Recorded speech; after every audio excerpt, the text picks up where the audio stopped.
Welcome to Real Estate Secrets Unlocked, the podcast that takes you inside the minds of the industry's top professionals, revealing their top secrets to success. I'm your host, Danielle Damianov. Whether you're a seasoned pro or just starting out, get ready to learn the latest trends, strategies, and secrets that will help you succeed. Join us as we go beyond the basics and explore what it takes to make it in the world of real estate. So buckle up and get ready for a wild ride. This is Real Estate Secrets Unlocked.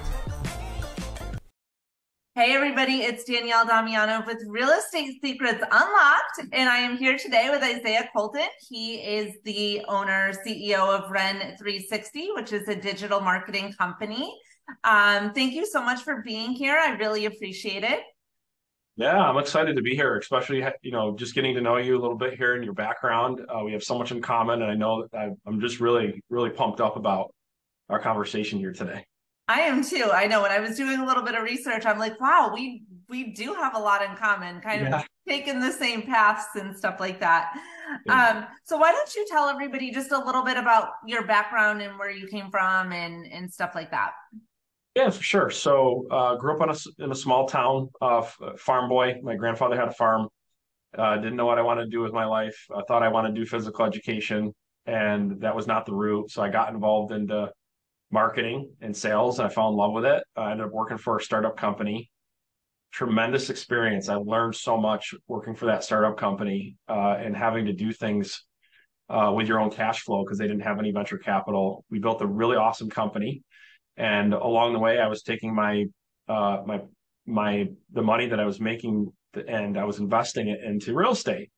And that was kind of my transition into real estate. And I was trying to identify distressed properties so I could fix and flip them. So my first introduction to lead generation in the real estate space is I did a yellow letter. It's a handwritten letter. And then I took it to a printing company, sent it out. And this is the first time I'm ever spending my own marketing money on my own business venture, right? So I'm like taking this. I'm like, oh my gosh, it was I think it was like $1,000 or something like that, but it felt like a lot at the time, right? And I'm like, all right, is this gonna work? So like I sent it out, and I got hundreds of calls back from that yellow letter, and I got hooked.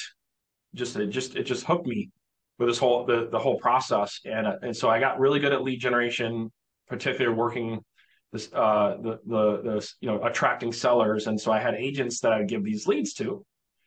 When I didn't want to fix or flip them, the agents would work the leads. And so I developed these great relationships with agents because agents love leads, right? So and I got approached by two gentlemen. They're like, hey, let's do it. Let's start up a brokerage together. And my wife and I just had a 6-month-old baby. So it was like the perfect time to leave my job and go Go all in. go all in. But thank God she's supportive, and so she gave me the blessing, so to speak. She's like, "You got 6 months." I'm like, "All right, thank you." And so I just kind of took the skill set of lead generation to our brokerage, and we were blessed to do 151 transactions our first year. Wow. With me being kind of like the CEO marketer, and I had our partner was listing agent, and we had a broker of record, and so we just we kind of complement each other really well, and then from there we had so many leads that we couldn't work them anymore, so we started recruiting agents, and then we opened up a broker lead referral program, where we had leads that we just didn't have an agent, and our just business exploded. We did like 1,000 transactions in a year, 3 years later. And and so I kind of saw a lot of things, made a lot of mistakes, spent a lot of what I call dumb money, trying to figure it all out along the way. And I just kind of bottled all of that up. And around 2019, decided to kind of still have the brokerage, but go a little bit of a different direction and serve the market through our digital marketing consulting company that we founded in 19. And you kind of teaching realtors and small business owners everything that I learned along that way, and still learning today. So It's so funny when you talked about the yellow letter, because I, have very similar stories where I was in real estate, mainly a listing agent, and I would go to the, cold call the expired listings. I spent 3 hours every day on the phone cold calling, and then I would take that yellow folder over to the house and stick it in the garage door, so they knew Yeah, it was there. in They the weren't going to doorway. miss it. That's right. Exactly. That's Exactly. awesome. So, door knocking, all of that stuff. And times have completely changed. Um, Yes. so I want to get into that a little bit. And it's funny because I actually, when I got into real estate, I was in mortgage to start. I read Rich Dad Poor Dad, and I was like, this is what I want to do with my life. Um, Yeah.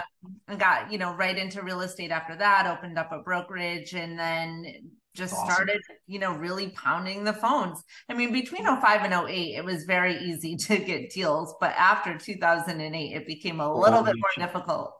totally changed how you had to go do it, finding different niches, being smarter with your marketing, getting good on the phone. Yeah, just a lot changed during that time frame. Exactly.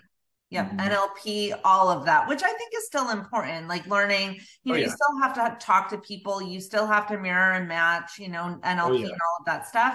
But there's so many different strategies now to get new business instead of being stuck in that old way. So what are some of the different strategies that you're using with your company for real estate agents, whether it's going after buyers or sellers? Yeah, so I teach essentially 8 pillars of lead generation, and a lot of people. One of the common questions I get all the time is like, "What should I do for lead generation to take my business to the next level?" And the tough part and what makes this confusing is a lot of realtors have never been taught how to be a business owner or an entrepreneur, so we have to figure that part out the hard way. And because we're not taught that, we don't really, or at least I didn't have any sort of rhyme or reason how I was doing my lead generation. I just kind of did it based on like cool ideas that I heard about, like popped in my mind and like what I was told to do. And the reality is it doesn't have to be that painful for people. And so what I do is I share a strategy where if you start off, just breaking down the 8 fundamentals and then picking your based on your resources, your skill sets and your commitments, your time commitments, you can kind of pick what avenues based on what's working in today to kind of achieve first. And the first one is very different how we used to work our warm markets, right? So before it was really, one to one and it kind of depended on a phone call, right? One to one. And now because of technology, we can do one to many warm marketing, stay in touch with our sphere in a whole different way. So as common as maybe the training is heard, having a technology enabled lead generation process and marketing process is huge.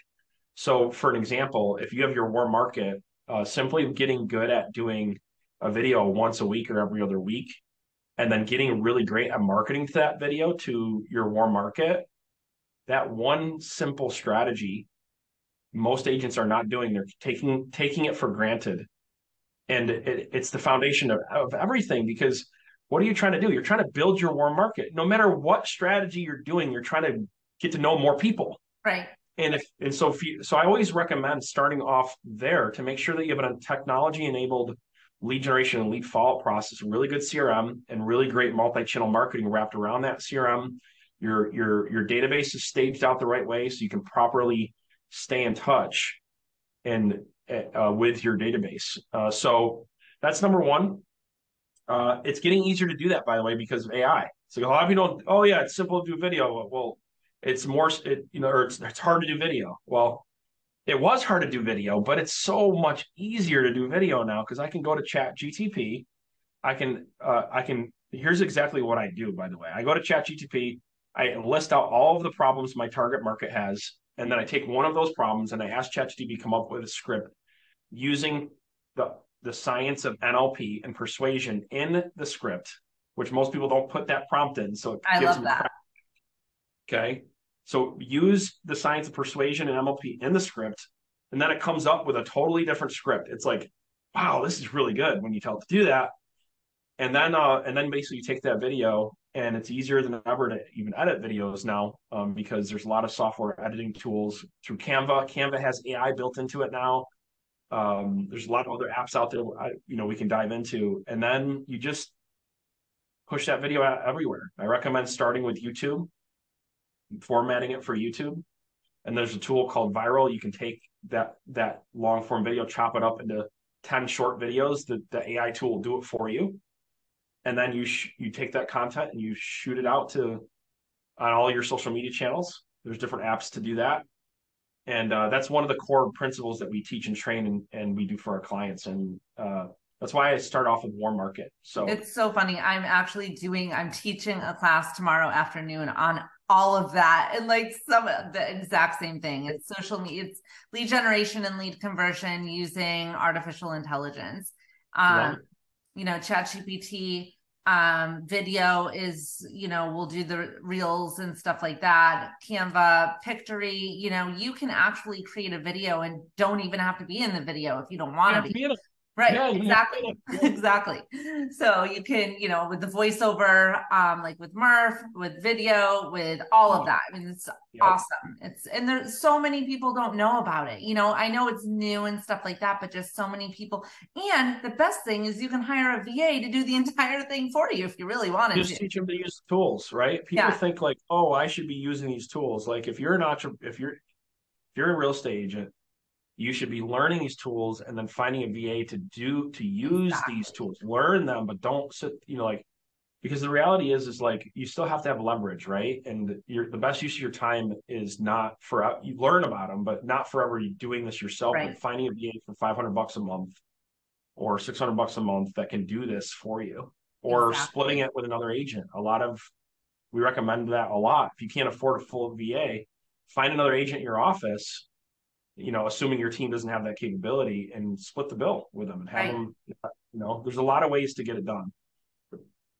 So what are you seeing right now in the market? Some of the struggles that agents are having.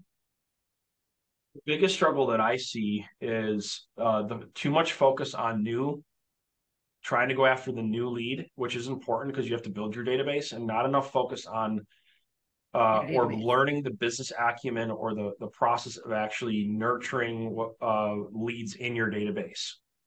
And even doing what I call late age lead campaigns, it's something that we're kind of becoming really well known for in the industry, is taking late age leads or even purchasing other late age leads. There's resources you can actually purchase late age leads that have legitimately opted in through Google or Facebook, and then you can revive them, remarket to them. And so I think that there's too much focus on just the new lead and not a balance on understanding the buying cycle of real estate. As much as we're in it, we forget it. So like as an example, we manage a database of about 900,000 leads right now. Okay. And buyers and sellers. We've seen statistically that the average lead, when we survey those buyers and sellers, from the time they opted in, they actually didn't do a transaction until on average 4 to 6 months. And many of them, it was 9 to 12 months. Yeah. So we have it backwards. We're like, new lead.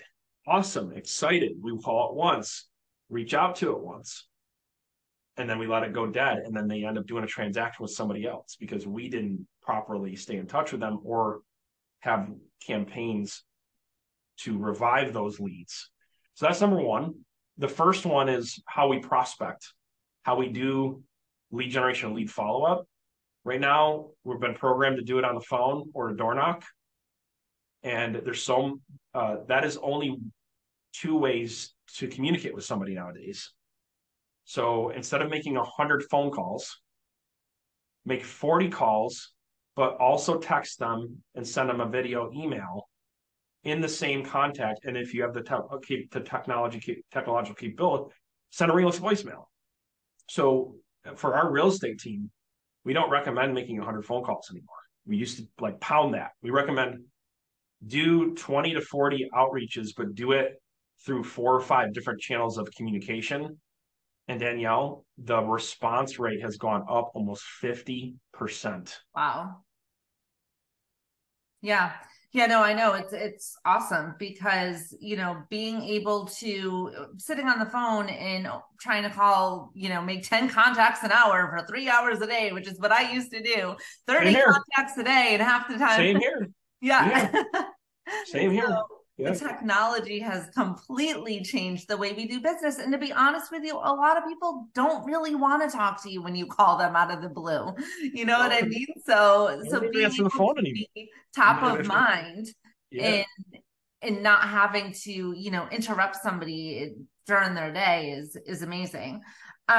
So tell me, are you seeing the shift in your market more towards a buyer? More towards a buyer's market, or are you still seeing it kind of like a seller's market right now? Still sellers for us. I'm in upstate New York, and talking to clients all over the country, the inventory is still so low. In most places, I know it's different depending on state to state, but the inventory is overall still so low, particularly in our market. We're still seeing crazy deals, 20, 30, 40, $40,000 over asking. And that's crazy for Wow. us. That's crazy for us because our average sale price is 180,000 in our Wow. market. So when you're going $20,000 over, percentage wise, it's insanity. So yeah, it cooled off for a little bit, and then it picked back up. And just like anything, it's seasonal, right? Because you still have your seasons. And I think people have forgot that in this crazy market, there still are seasons, right? Yeah. Like natural cycles of real estate, depending if people are going back to school in the fall and all that. So those trends are still, they still play, have a, they still factor into our 100%. market. But yeah, that's what we're seeing. Yeah, definitely. Like I'm in Florida and my market actually August, September are the two slowest months. In my area, we're very seasonal. So from Yeah. October until Yeah. June, it's like crazy. Everyone's slammed. No one wants to do anything during No, season. And then June, and it's good for me because I have kids. So in the summer, I can kind of, take off a little bit. that's right. Um, That's right. so let's just say we have an agent, right, that wants to take their business, they're doing $3-4 million a year. Right now they want to go up to, 15 million, let's just say 15, 20. What are some of the activities that you would tell them to do, to take that business to the next level?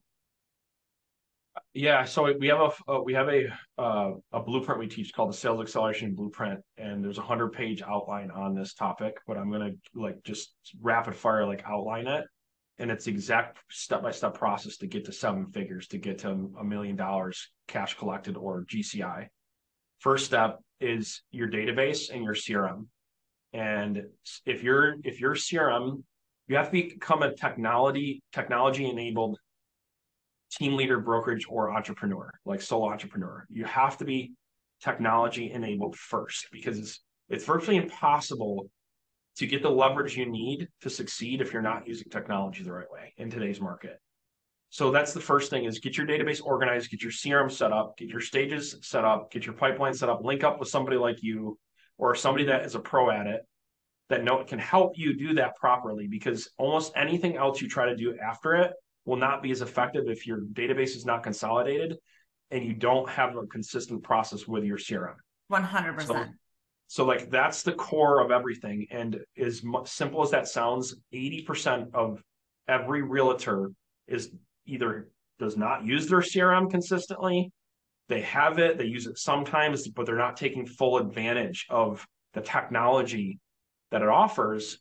And their database is all over the place. Mm-hmm.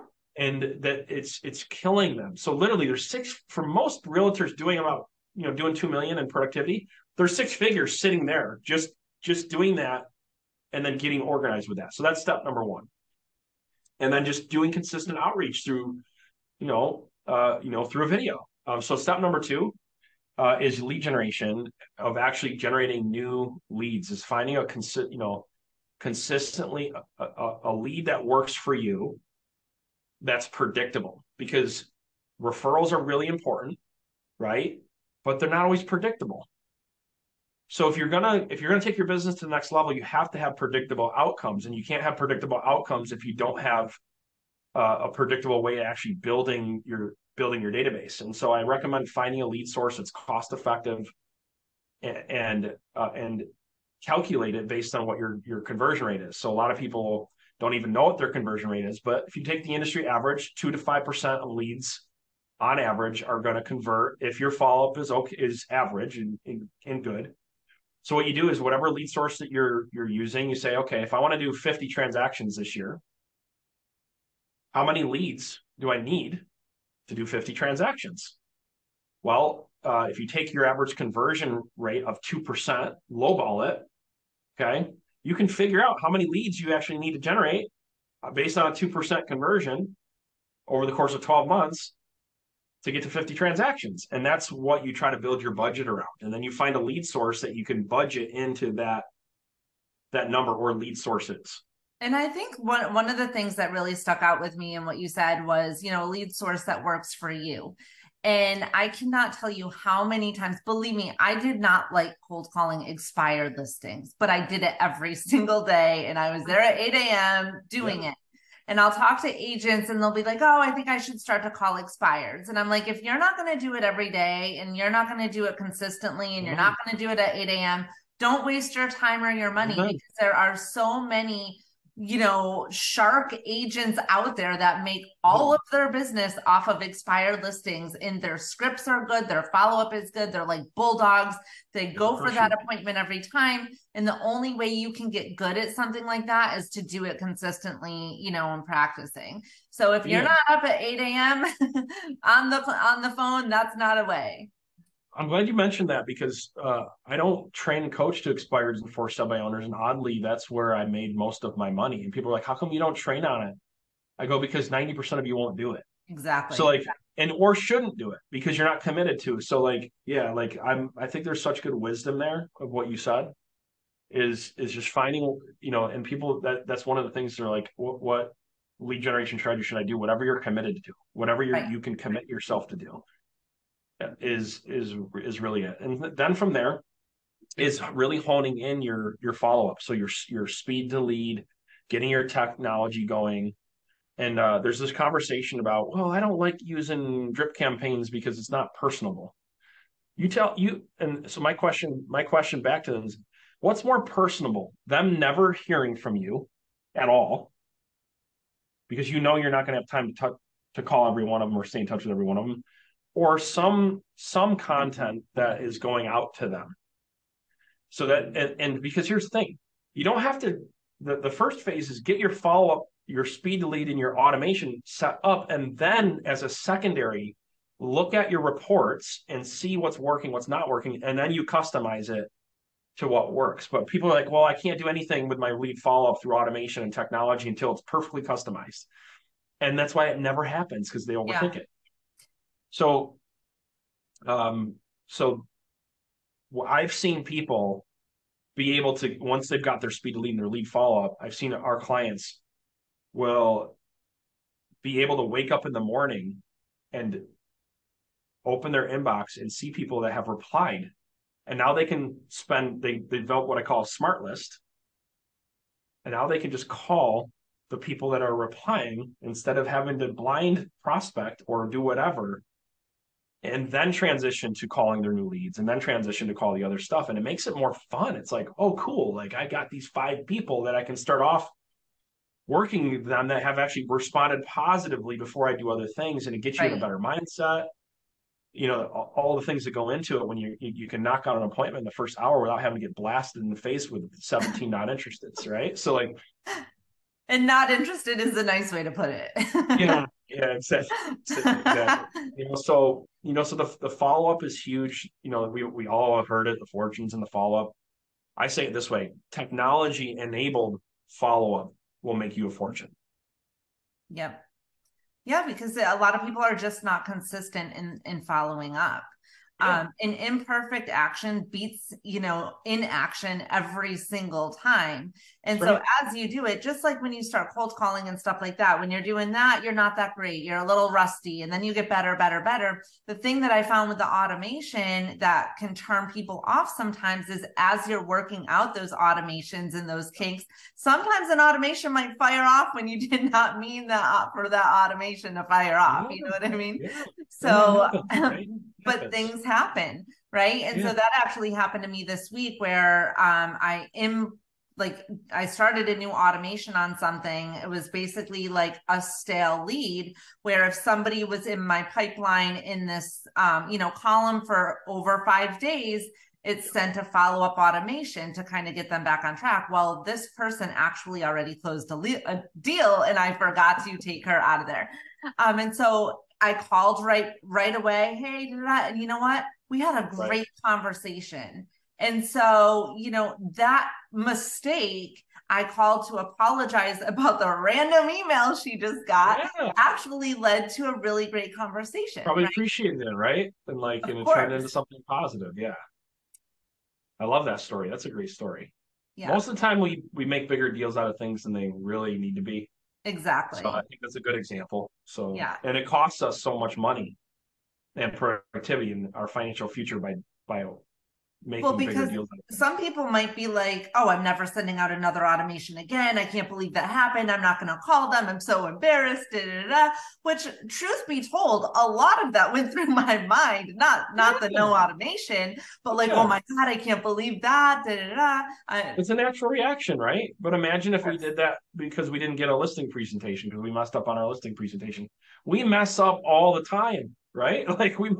Like there's so many times that that we have to recalibrate and readjust and improve. I mean, We like if we fail stop falling doing forward. something, right, exactly. If we Exactly. stop doing something every time it didn't work, like we wouldn't be in business. Right.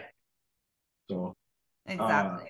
yeah, and then the next after that is if you're doing your warm if you're doing a video weekly or biweekly and you're sending that out to your database, the next part is just repurposing that content on social media or taking the same content and getting really good at dispersing that through short form video on social media. And if you have your database, you have your lead generation, you have your follow up, and then you're taking that video you're doing your database and repurposing it on social media.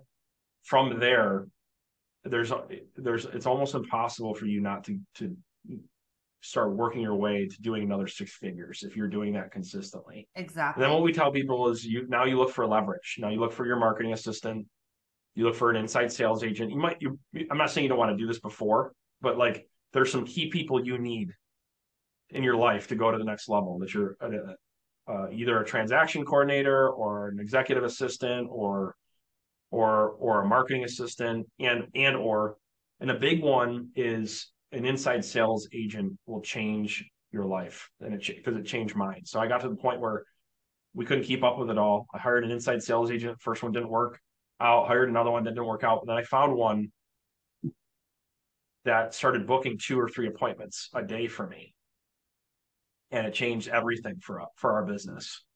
So I recommend that as a once you have your database organized and you have everything else in place, don't hire them first because you don't want them to come into a hot mess Right. because they'll get frustrated. You want to make sure you get the others, get your CRM organized, all that first, and then hire them. And that simple formula will take you to, in most markets, if you're getting 2 appointments a day, you're going to do $1 million at GCI.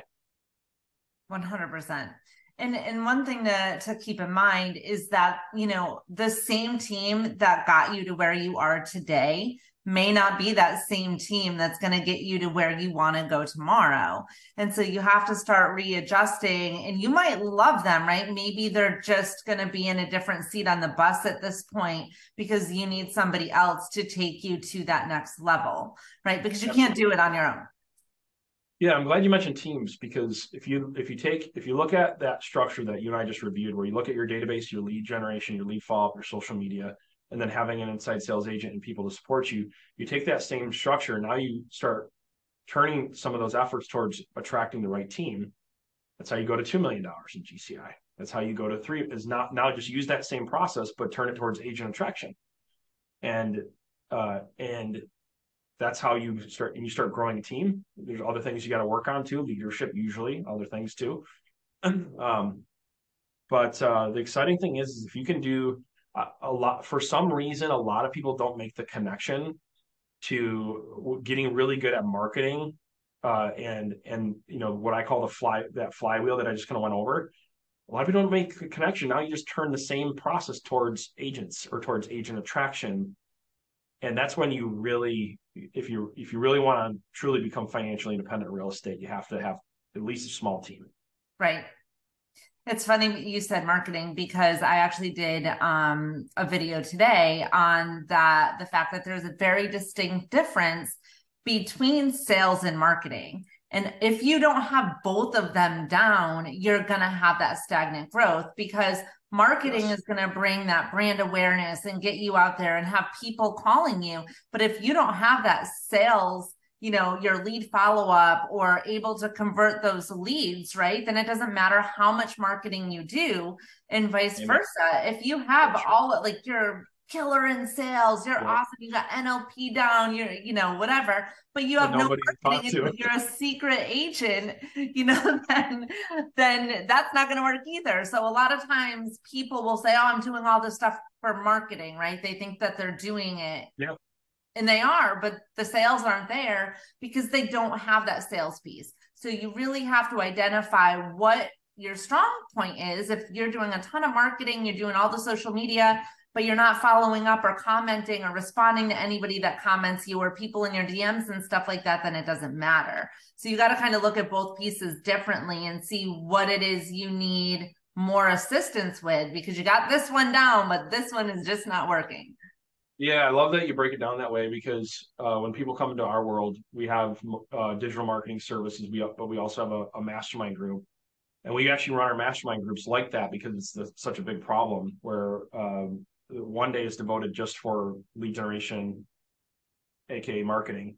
The other day is devoted just towards sales and persuasion, because we know they can't come together. And another day is devoted towards business growth. And we do it that way because usually those are the 3 big pillars that people got to work on. And people are like, how do you have time to do all of that? That's the next thing that you hear. You probably hear that, right? How do you have time to do it? And so what I did is I just followed what's called a 1-3-5 plan.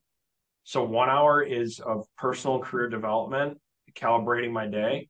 The next 3 hours are doing my marketing and my sales efforts. And then the 5 hours go into everything else that you have to do, either going out on your appointments or everything else it takes to run your business. And people, generally speaking, follow the 1-3-5 plan, they'll achieve amazing results. 100%. It all boils down to a schedule. And, a lot of people get into real estate and they think, oh, this is great. I got so much time. I can do whatever I want, blah, blah, blah. Yeah. The thing is that, so I moved markets. I was in the Southwest Florida market. I moved to Miami, and I had 2 little kids. And I was a listing agent. I didn't work a lot with buyers, primarily because I couldn't, right? I could take more listings and deal with more listings in a systematic approach and go on specific time listing appointments every day than taking buyers out whenever. But my schedule was so strict where my listing appointments was at 2 and 4. If someone wanted to meet with me at 9 a.m. on a Tuesday, the answer was no, because I was prospecting during that time. That's how I generated all my leads to get my appointments. I bet you and I were prospecting at the same time. Probably. I know we weren't calling the same market because I was in Miami. Not the same market, but yeah, it's funny because that's exactly how I ran my schedule and how we taught all of our team too. That's awesome. That's such good wisdom there.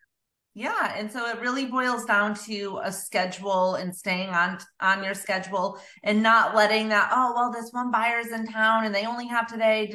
The odds of you picking up another 4 more buyers during your lead gen time, or you just showing one, you're probably going to pick up more during a lead gen time. So really sticking to that schedule and having your non-negotiables is important. Yeah. I think the key word is non-negotiables.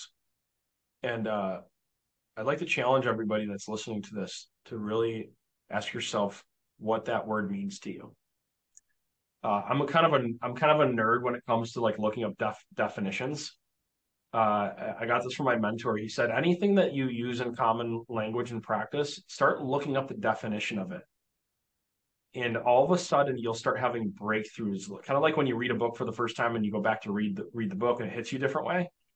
And so I try to look up the definition to almost everything that I use in common practice. I would challenge everybody to look up the definition of what non-negotiable actually means.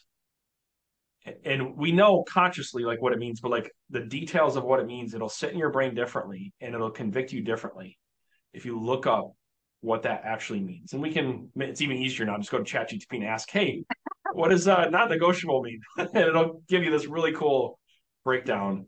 And I think it'll convict anybody who's listening to this to, well, you know what? I really need non-negotiables in my life. Right.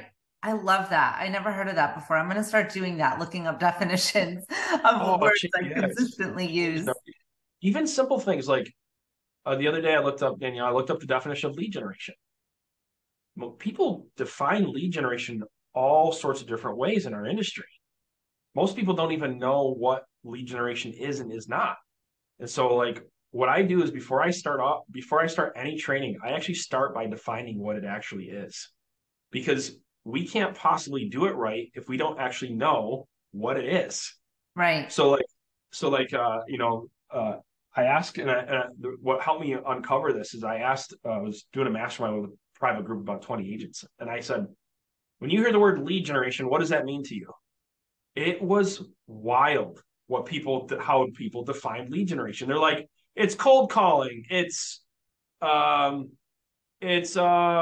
paid ads. It was and like following. It was like all over the place. And simply put, like the definition of lead generation, if you look it up, is finding somebody who's interested in your service. That's the actual definition of lead generation. And so like people used to say, oh, if I go purchase a bunch of coal, I think is the name of the company. Resources. It's like geographical data. Those are not leads. You don't know if they're interested in your service yet. You can't call them leads. It's data, right? Because you don't know if you're interested in your service yet. Now you market to them, and then they identify themselves as potentially interested, and now it becomes lead. So I'm going down a rabbit hole. I apologize. No, but I like it. You know why? Because so a lot of times when people say lead generation, first of all, doesn't feel good a lot of times, right? Because it's either you're spending money, and a lot of times it's money you don't have if you're just starting out, or you're working for it and you're getting a ton of rejection. So if you think lead generation, you're like, oh, but if you simplify it down to, okay, I just have to go find somebody that's interested in something that I have, which is a house to either buy or sell, that actually feels good, and a lot more people will do it, right? I'm just out there looking for people that have to buy or sell real estate. That's it. I love how you simplified that. And so now all of our efforts that we're doing is really to do that. Right. And so like sometimes it doesn't feel like it, and we forget like why we're doing what we're doing. And so I think it really helps to define it and simplify it like that, so we can then actually develop a good lead generation strategy. Right. Based upon how you want to live your life, because I'm a huge proponent of living a life by design. And actually, that's one of the reasons I went back into mortgage, because we travel a lot, and I wanted to be anywhere and everywhere whenever I wanted to be. So I really work on, building my business virtually. And I had built my business in real estate on cold calling, on prospecting. I was in Mike Ferry coaching for 10 years. I was in that whole thing. And it's very hard once you do it to not do that anymore. Like it's really difficult to explain. But I didn't want to have my schedule set up like that anymore. So you're really finding out what's going to work for you, because there's a ton of ways to make money in this business. Even if it's going after, investors or probate or divorce or, whatever. there's a ton of different ways to make money. So it's really identifying where your passion is within it. And I tell people all the time, it's just like a doctor, right? Like someone wants to become a doctor, well, they can become a cardiologist or a dentist or a pediatrician or a whatever, right? In real estate, it's the same. We have to start to kind of see the types of people we're looking for, not just anybody that's looking to buy, sell, invest, or build, So you can really kind of specialize in this industry also. Yeah, I love that because I love that analogy to the doctors because you have, you have your generalist, right? Right. Your family doctor, you have the specialists, but it's interesting. I'd like to look this up, how much money the specialists make as a doctor versus a generalist and just see what that is. I don't know that number. I'm gonna look that up. I kind of have an idea because I do mortgages. Okay. It's a couple $100,000 more a year, if not more. Pretty wild. Yeah. Pretty wild. Yeah. Interesting. Well, this was great. This was a lot of fun. I appreciate you being on here and everybody, Ren 360 is where they can find you online. Yeah, or you can go to my website too. You can go to isaiahcolton.com and I have the sales acceleration blueprint. They can just download it for free and pretty much summarizes every step of what you and I were talking about and working them around the flywheel and help them really think through what they need to do. And not everybody his goal is to do $1 million in GCI. That's just, or maybe they're already doing it. They're trying to do their next million. That's just the way that I've calibrated it because in my experience, I don't know if you agree with this, it's truly hard to experience any sort of real financial freedom until you're approaching that number between everything that goes into your business and your free cash flow, being able to invest back into your business and into other things to create financial freedom. It's really kind of hard to do that until you can get a couple $100,000 in positive cash flow in your business. And so that's why I've calibrated it that way. So for that would kind of be a good read for anyone who's interested in that and that type of doing your first or second million in GCI. Definitely. I teach a lot of classes myself. And what I tell people is what happens is it's like the sales roller coaster. And so they become their own bottleneck in their business.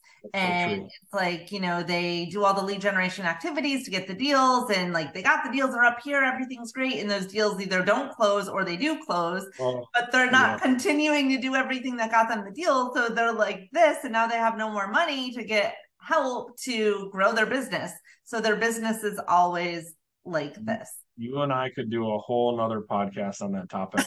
I'm super passionate about that because my opinion is that topic is not addressed.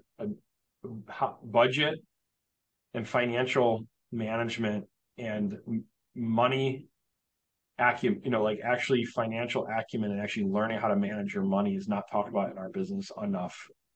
And it kills people over the long haul. It kills people. So yeah. And it goes back to managing your productivity first, but right. Yeah. So yeah, that's a passion. We'll have to do a part two. If you ever want to talk about that, I have a very interesting story, my own story, and how I actually manage my money. I teach that a lot, and I've created generational wealth because of a simple money management process that I followed back when I first got into real estate. So that'd be a fun podcast to do. Yeah, definitely. Yeah, we'll have to maybe I can have you on my podcast. You're like maybe you'll be like the Dave Ramsey over here. Yeah, that's right. That's right. Well, I think I know we got to end here soon, but like I think that I just like to state this to anybody who's listening to the podcast is you got to see your business like a baby. And you got to put your business, obviously you have your own financial needs. You got to take care of that. But if you make decisions financially based on where you want to be in a decade and not where you want to be tomorrow, and you see your business like a baby, like you got to nurture that baby, the way that you'll manage your money will change. The way that you manage the business's finances will change. And I can go another layer deeper, but I just want people to think about how you think about your business. And it's super, super important because every other decision you make when it comes to your marketing, your sales, what you're investing in, how you're managing your finances, your budget changes based on that mindset alone. And I think what that starts with too, and that what you said is amazing. What it starts with is a lot of real estate agents get into real estate and they don't treat it like a business. Yes. They don't treat it like they're the CEO of their own business. They treat it like another job. And so that's, having the realization and the distinction that this is a business. You are the CEO of the business. Yes. You have to treat it like a business. Yes. And once you make that realization, then, everything you just said is. Yeah. And it's not even their fault because they're not taught. Like, besides tuning into podcasts like this. Exactly. They're never taught to even think about it that way. Right. They're like, but yet they're making decisions. This is like, it's another passion point is like, here we are, it says salesperson on our paperwork, but yet we're making decisions every single day like a business owner and CEO. Yep. How crazy of a setup is that? Like, like how crazy of a setup is that? And we wonder why people are failing, right? Or struggling. Exactly. Because like, I don't know about you, but like if I had somebody who taught me how to be an entrepreneur and a CEO in conjunction with being good at real estate, I can't even imagine where I'd be. Like, of course. And I think a lot of that has to stem from the broker, because if you think about it, those sales agents that are going to their broker, AKA boss, on everything, if the broker really does start to teach them how to run it like a business, it's going to be much better for the brokerage and also much better for the agents. Yeah, that's also another major problem in our industry is most brokers don't even know how to be a business owner and CEO themselves. Right. Statement, but they're just like, and or if they've been successful at it, they're scared to teach it, so they lead by fear. Yes. And like, I don't want to teach them how to do what I did because I don't want them to leave me. Exactly. So even if they know how to do it and they learn how to do it and they're doing it well, most likely they're not going to teach them how to be good at running a business because then they're going to just go do it on their own. Exactly. Yeah. No, this was awesome. So thank you so much for being on. Everybody can go to Ren360 or IsaiahColton.com to get more information. If you're watching this on YouTube, don't forget to like and subscribe to my channel. And this was great. I definitely would love to have you on again. Yes. So thank you. I appreciate it. Really good concepts. Yeah, same here. And I'm gonna, if it's cool with you, I'll have my team reach out. I'd love to have you on my podcast as well. It's been an awesome, awesome conversation. Thank you. Absolutely.